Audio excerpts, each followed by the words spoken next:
I wanted to make an opera about something that had either social or political resonance, and yet I didn't really know what that meant. So I thought, well, I'll just wait and see what comes, really. And I was invited along to the Welcome Collection at Euston, and it was Bedlam, the Asylum and Beyond.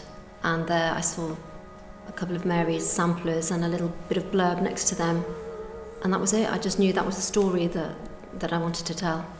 And so then I got together this fantastic team of women who were all really interested and felt as passionate about the story as I did. And we went from there. It's very experimental in the way that there's a lot, you get lots for your money, if you like. If you're into live music, you're going to be blown away. If you're into theatre, you're going to love it.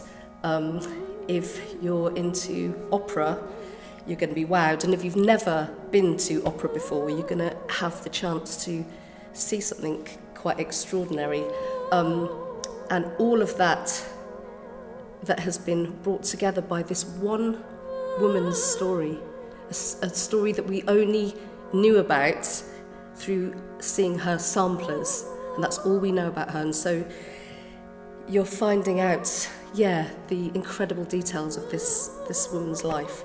This is an amazing story, and I was so angry on Mary's behalf that it hadn't been told, that I felt I could see why Red wanted to get it out there. For 15 years I have been mistress. I am the mistress of my castle.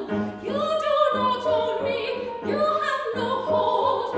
I am the mistress of my castle, mistress of my castle. So we began with a few songs that Red had written, which are very tightly structured. And then what she and I did was go into the studio and think about different emotional states and just think into those and create sounds that we felt mirrored them. And we created about 4 or 5 different kind of tracks which end up kind of noisy or a bit experimental or a bit, stretching the canvas. So I think what I like about the piece is that it's able to be this very severely classical thing alongside something much more broad, wide open. And I think that's really interesting to have both of them in the same piece. I think the themes that it brings up of injustice, there are still places where people are suppressed, where they're not free to express, to be who they are, and to say what they want to say and live the lives they want to live.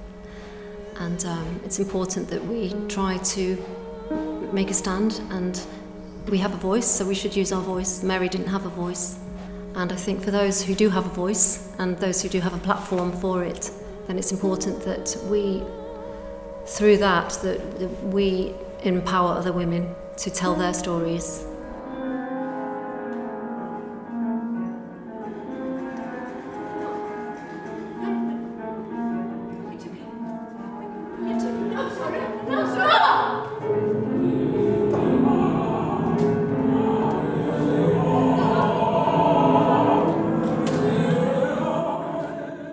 This piano is unique in the world. It was made for me, and the reason I made it was to get to the strings more easily.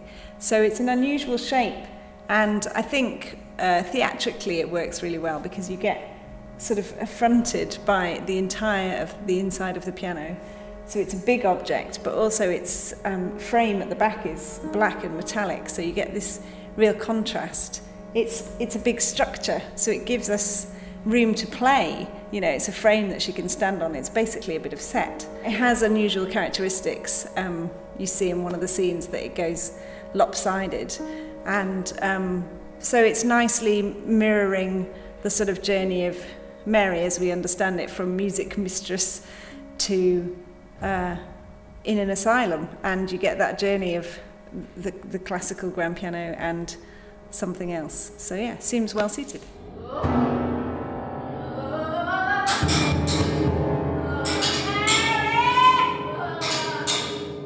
For phase 2 of the developments, we're looking for exciting partners to come on board and to invite in this quite hard-hitting and visceral project into their communities. And what I mean by that is, as well as a performance, the participatory element and the workshops we do in the lead up to the performance are kind of vital for the success.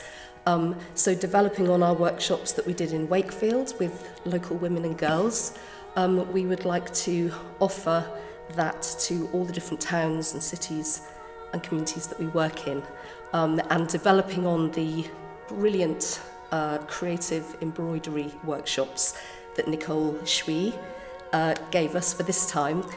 We'd also like to maybe involve local people to participate in the performance, so having some scenes with the local community of women in the piece. We went to Wakefield and we basically went to different women's groups and we taught them how to do embroidery, but not in the step-by-step guide. So my practice involves embroidering on top of like photography, prints, magazines, which aren't really typical or traditional embroidery. So we were really just trying to open up the imagination and expression that these women may have had, and within that we also discussed really deep topics such as maybe an emotional thing that they're going through, a story that they wanted to say. Basically it was a safe space for all these women to express what they wanted to express. I think embroidery for me has been really therapeutic, and it's therapeutic for others hopefully, but from what I've seen it's a good way to kind of not think about something, but then through doing something you can really kind of translate how you feel into a work of art.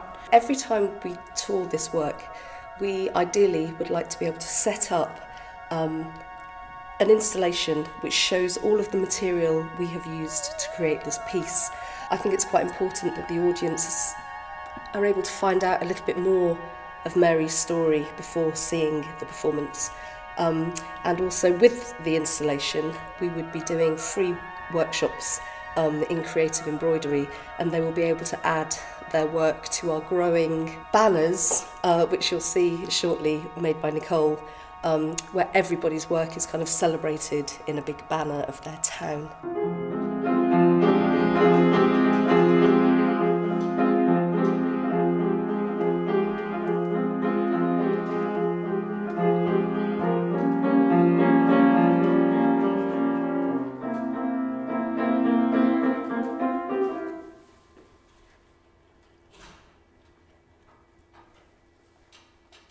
So we'd really like to go to diverse locations with this, and I could see this piece working perfectly well in a cathedral or a community centre or a gallery and museum or theatre, and we'd really like to work with our partners on finding the right space.